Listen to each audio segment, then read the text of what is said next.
Breaking: Supreme Court just responded to Trump's travel ban, millions are shocked. If you listen to the media's bumbling coverage of Trump's travel ban, you'll realize that they are just hoping the Supreme Court will ignore it. Like it will eventually just go away. But the Supreme Court has done just the opposite. Not only are they dealing with President Trump's case, they have sped up their proceedings to hear the case faster. Via Breitbart, clearly, the Supreme Court is not content, like the media, to just pretend that terrorism, immigration, and border security are not important issues. The court realizes that, for some Americans, this issue will be one of life and death. When will the next terrorist attack occur? It also looks like the court may understand President Trump's true motivation: protecting Americans. The justice's statement said of the executive orders, text and operation are religion neutral. This suggests they may not see the order as religious discrimination, even though liberals desperately want to paint the order that way.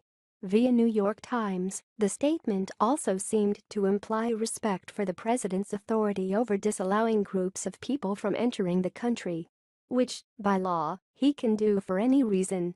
Normally, plaintiffs would have until July 3 to provide their response to the Department of Justice's appeals to the Supreme Court. In this case, the ACLU is representing the plaintiffs, a group of activists and immigrants standing against the travel ban. Now, the Supreme Court has ordered the plaintiffs to have their response ready before summer recess, June 12. This could mean the Supreme Court could have a decision ready by the end of this year.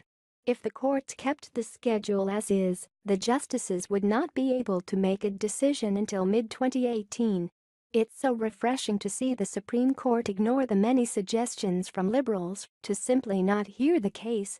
For people who believe in big government, liberals are oddly fine with our politicians and judges sitting on their behinds, doing nothing. At least when it comes to the newest justice, Neil M. Gorsuch, work ethic and respect for the law are a high priority on the bench again. The travel ban will be resolved sooner than anyone thought possible, and I remain very optimistic that the Supreme Court will recognize that this ban is lawful and needed. What do you think about this? Comment below.